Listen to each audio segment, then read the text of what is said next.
My name is Camille Donovan, and 3 weeks ago, on what was supposed to be the happiest day of my life, my father shattered it with a single sentence. The ballroom at the Magnolia Estate in Savannah glowed with crystal lights, white lilies, and the sound of a string quartet until his voice cut through it all. "Garbage belongs with garbage," he said, and every note stopped at once. The gift he was talking about, my mother's wedding present to me, lay on the marble floor between us. He had snatched it from my hands. A faded leather passbook the size of his palm. The kind of thing no one uses anymore. "You think this is a gift," he barked, his words sharper than the clinking glasses around us. 30 years of marriage. And this is all you can show in front of the Rhodes family. My mother, Elaine, stood still in her champagne-colored dress, her fingers trembling but her face calm. "Richard, please," she said quietly. But he only laughed, a hollow sound that echoed off the chandeliers. Guests looked down at their plates, pretending not to hear. My father lifted the book higher as if displaying proof of her humiliation. "You embarrass me with this relic, while Harrison Rhodes gives his son a property deed. You want to make me look small." He threw the passbook to the floor, the dull thud of leather against stone cutting through the silence. My mother's tears caught the light. But she didn't move, didn't reach for it, didn't even defend herself. I bent down and picked it up, brushing the dust from its edge while my father's voice still filled the air.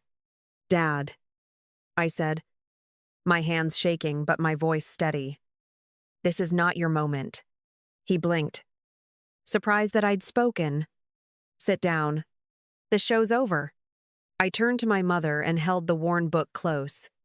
"Thank you, Mom," I said loudly enough for everyone to hear. "I'll treasure it."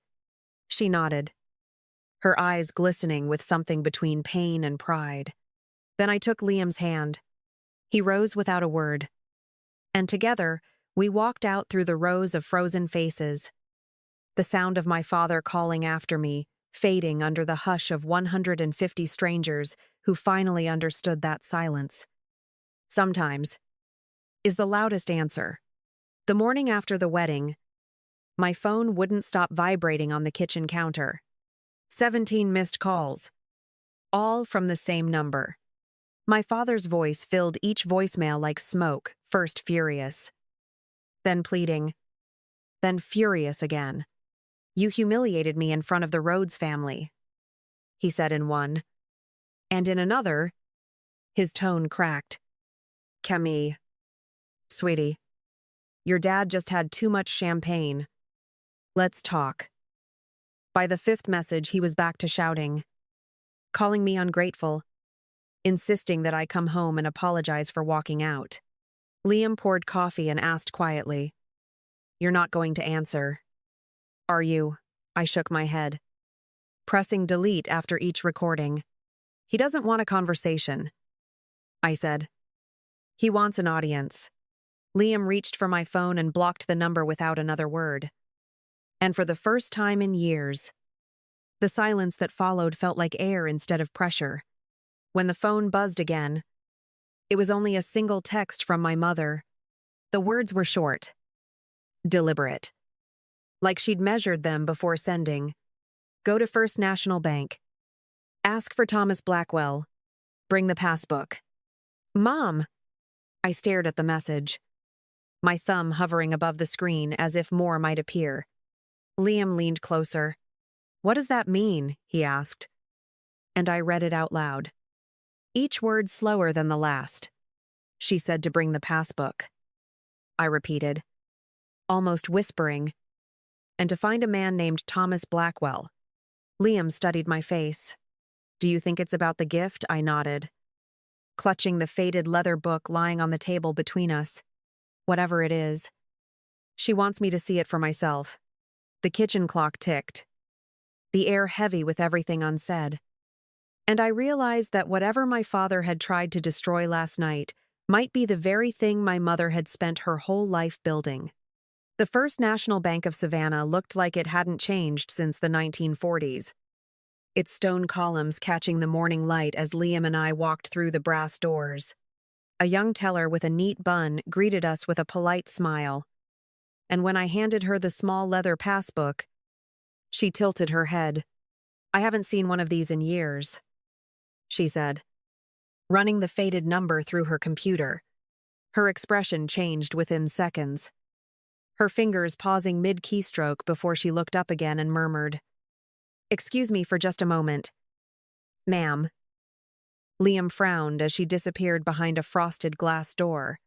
"That didn't look routine," he whispered, and I tried to steady my voice, saying, "Maybe the account's too old to find."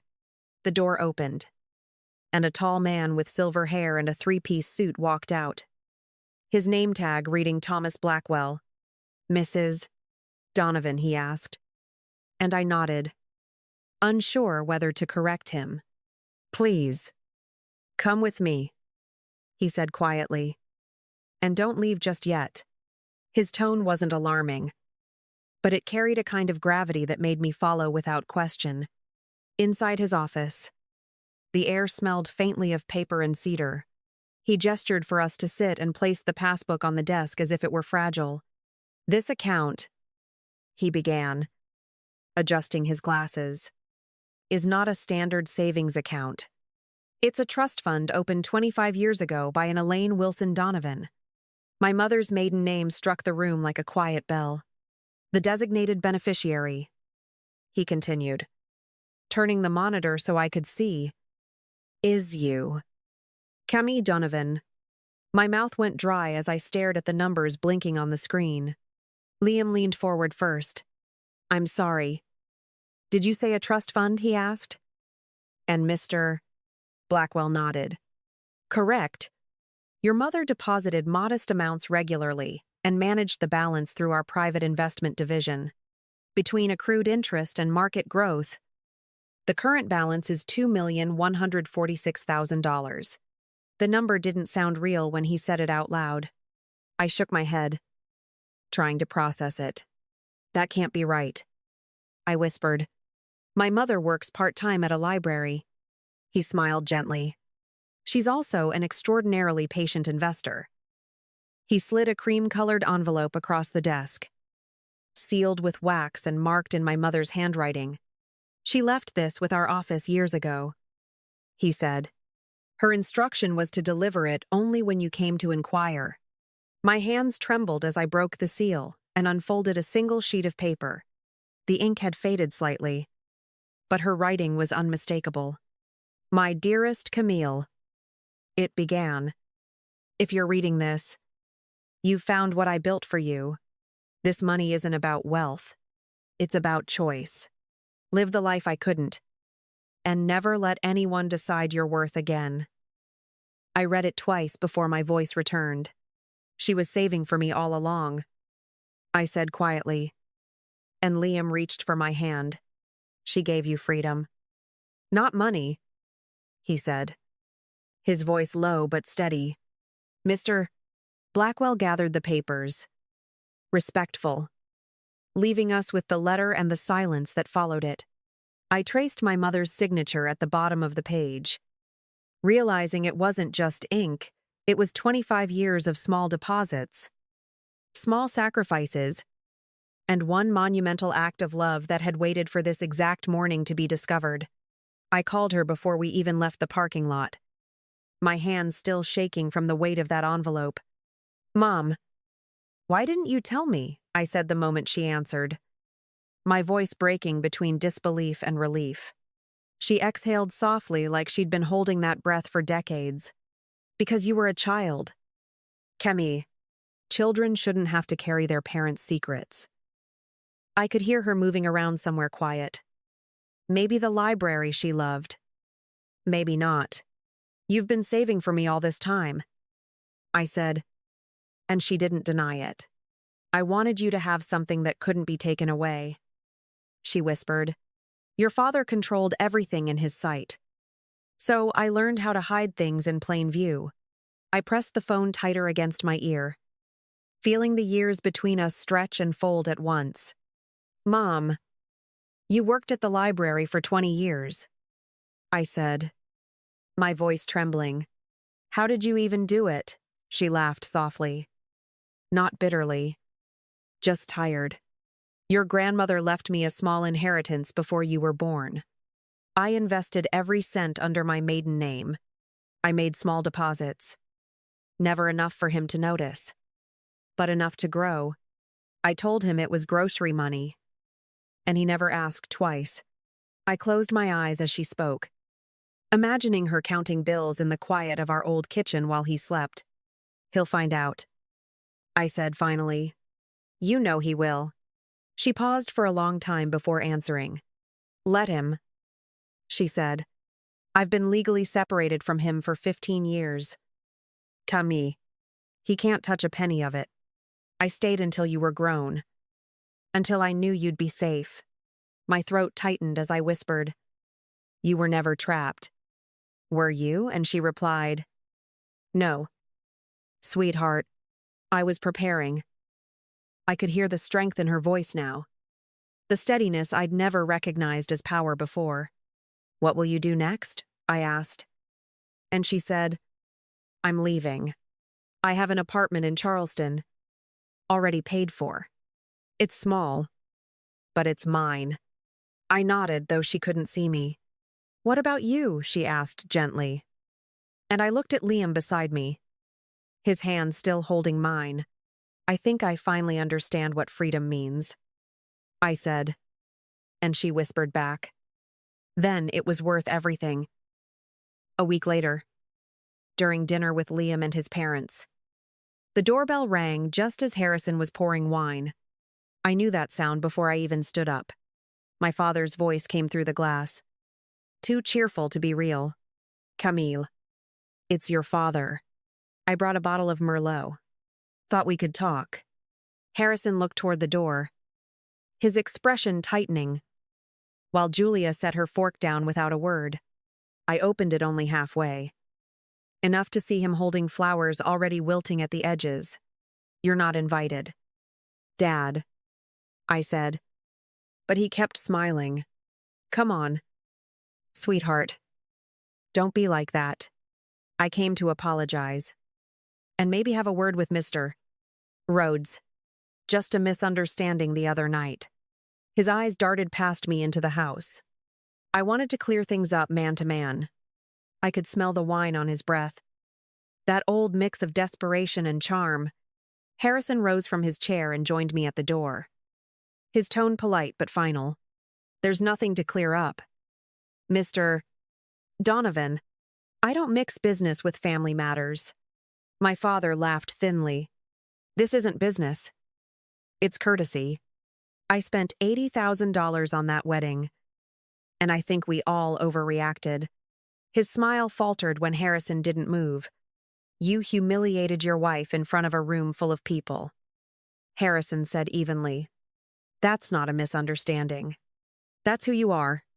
My father's face darkened, and he snapped, "You don't know what I've had to deal with. That woman has been useless for 30 years.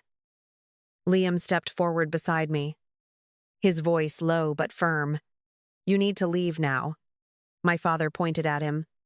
"You stay out of this. My family isn't your concern." I met his glare and said, "You're right. It's not.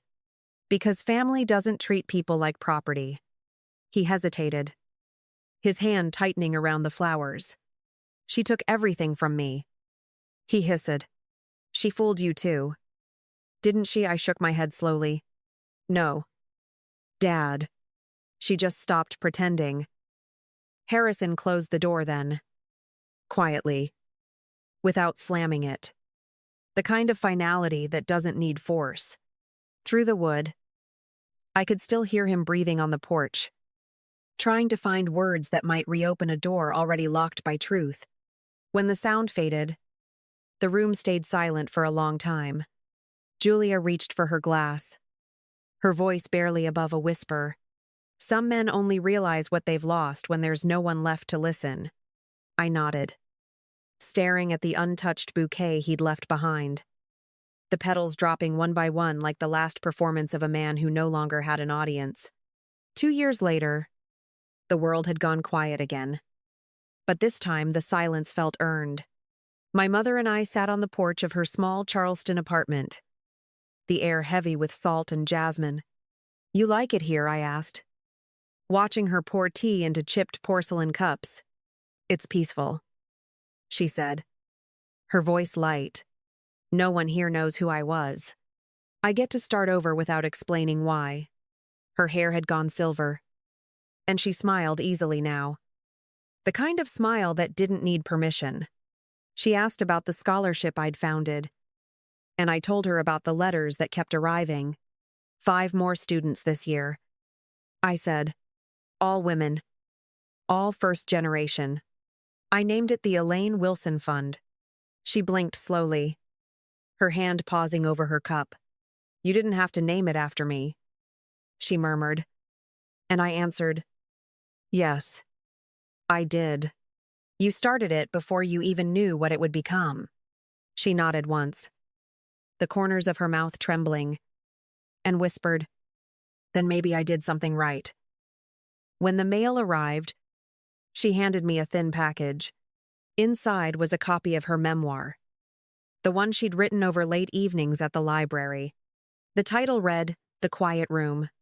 "I didn't expect anyone to read it," she said shyly. "But a woman from Ohio wrote to me last week. She said she left her husband after finishing chapter 3. I laughed softly, turning the pages filled with her handwriting. "Then you changed her life." "Mom," she shook her head. "No. I just showed her that silence doesn't have to mean surrender." Liam joined us after work, bringing a bag of groceries and the same easy calm he'd carried since the day we left Savannah. "Your dad called again," he said quietly, setting down his keys. I didn't look up from the book in my lap. "I know. He still leaves voicemails." My mother's eyes met mine, steady but kind. "Have you listened?" she asked. And I told her, "Not in months." She reached across the table and took my hand. "Forgiveness doesn't mean you have to invite the noise back in," she said. And I squeezed her fingers in agreement. Later, after dinner, we walked to the edge of the pier. The tide whispered against the wood, and the city lights shimmered across the bay. "Do you ever miss him?" I asked, though I already knew the answer. She breathed in deeply and said, "Sometimes I miss the idea of what he could have been, but not the man he chose to be." Her words lingered in the air, neither bitter nor soft, just final. "You?" she asked quietly. And I said, "I've learned that love doesn't disappear, it just changes shape when it finally tells the truth." Back home, I passed the framed passbook on the shelf near the window. The leather still faded, the gold lettering almost gone. People who visit always ask what it is, and I tell them it's a wedding gift from my mother. They usually laugh, expecting a joke, until I add, "It's worth more than everything my father ever bought." At night, when the light hits it just right, the reflection glows across the room, a reminder that some stories end not with thunder but with quiet, the kind that heals instead of hides. Thank you for listening to my story, and for staying until the end. If something in it reminded you of your own quiet strength, I'd love to hear your thoughts in the comments. I read every message that comes through, each one a small piece of connection. Until next time, take care of yourself and hold on to peace when you find it.